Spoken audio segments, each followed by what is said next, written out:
Mengenal 10 ibu susuan Nabi Muhammad. Bangsa Arab di masa lalu memiliki kebiasaan menyusukan anak kepada perempuan lain. Terutama bagi orang Arab yang berdomisili di kota.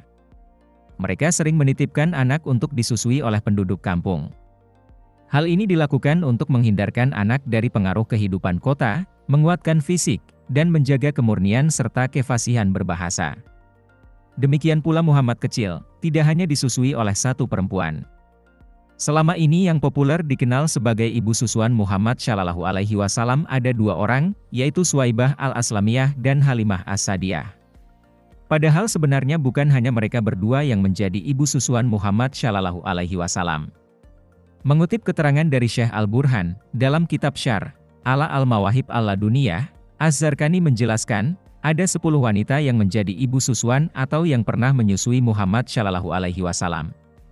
1. Sayyidah Aminah binti Wahb ibu Muhammad Shallallahu Alaihi Wasallam, yaitu Sayyidah Aminah binti Wahb adalah orang yang pertama menyusuinya. Ada yang mengatakan, beliau menyusui Nabi selama 9 hari. Menurut pendapat lain selama 7 hari. Ada juga yang mengatakan selama 3 hari. 2. Suwaibah al-Aslamiyah. Suwaibah al-Aslamiyah menyusui Rasulullah Shallallahu Alaihi Wasallam selama beberapa hari sebelum kedatangan Halimah. Ia adalah budak dari Abu Lahab yang dimerdekakan ketika memberitahukan kabar gembira atas kelahiran Nabi Shallallahu Alaihi Wasallam.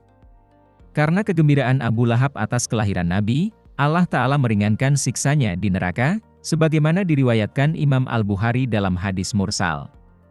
Dalam beberapa keterangan disebutkan, bahwa Sayyidina Abbas bin Abdul Muthalib bermimpi bertemu Abu Lahab setahun setelah meninggalnya. Lalu Abu Lahab memberikan keterangan bila siksanya diringankan setiap malam Senin dan ia bisa menyesap air dari sela ibu jari dan telunjuknya. Hal ini sebab ia memerdekakan Suwaibah ketika memberikan kabar kelahiran Nabi dan memerintahkannya untuk menyusui Nabi. Para ulama berbeda pendapat mengenai keislaman Suwaibah. Ibnu Mandah memasukkannya sebagai sahabat. Begitu juga Al-Hafiz Abu Bakar bin Al-Arabi dalam kitab Sirajul Muridin, yang menyebutkan bahwa tidak ada perempuan yang menyusui Nabi Shallallahu Alaihi Wasallam kecuali ia masuk Islam, sebagaimana dinukil Imam Suyuti dari sebagian ulama. 3. Halimah as-Sa'diyah. Nama beliau adalah Halimah binti Abid Zu'aid, dari kabilah Bani Sa'd. Mulanya Halimah enggan untuk mengambil Rasulullah Shallallahu Alaihi Wasallam guna disusui, karena anak yatim. Namun setelah membawa Rasulullah, Halimah justru menemukan banyak keberkahan. Halimah menyusui Rasulullah Shallallahu Alaihi Wasallam sampai sempurna 2 tahun. Namun Rasulullah Shallallahu Alaihi Wasallam tetap bersama Halimah hingga usia 4 tahun.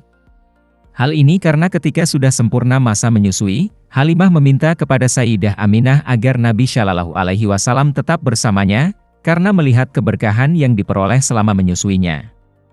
Halimah mengatakan, seandainya Anda mengizinkan ia tetap bersama kami hingga fisiknya besar dan kuat, karena kami khawatir ia terkena penyakit di Makkah. Halimah baru mengembalikan Nabi Shallallahu Alaihi Wasallam kepada ibunya setelah peristiwa pembelahan dada oleh malaikat Jibril ketika Nabi Shallallahu Alaihi Wasallam berusia 4 tahun. 4 perempuan Bani Sa'd di samping Halimah, ada perempuan dari Bani Sa'd yang pernah menyusui Nabi Shallallahu Alaihi Wasallam. Perempuan tersebut adalah perempuan yang juga menyusui Sayyidina Hamzah bin Abdul Muthalib. Ibn Sa'd meriwayatkan dari Ibnu Abi Mulaikah bahwa Hamzah disusui di suatu kaum dari Bani Sa'd. Kemudian ibu susuan Hamzah pernah menyusui Rasulullah Shallallahu Alaihi Wasallam masih berada pada perawatan Halimah. 5. Ummu Aiman. Ummu Aiman bernama asli Barakah binti Salabah al-Habasyah. Awalnya ia adalah budak dari Sayyid Abdullah yang kemudian diwaris oleh Rasulullah Shallallahu Alaihi Wasallam hingga di kemudian hari dimerdekakan. Ummu Aiman adalah istri Zaid bin Haritsah dan ibu dari Usamah bin Zaid.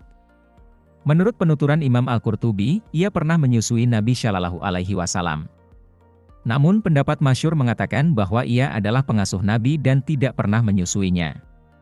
6-8 3 perempuan Bani Sulaim. Ibnu Abdil Bar dalam kitab Al-Istiab menyebutkan bahwa suatu ketika Rasulullah Shallallahu Alaihi Wasallam disusui oleh 3 perawan dari Bani Sulaim.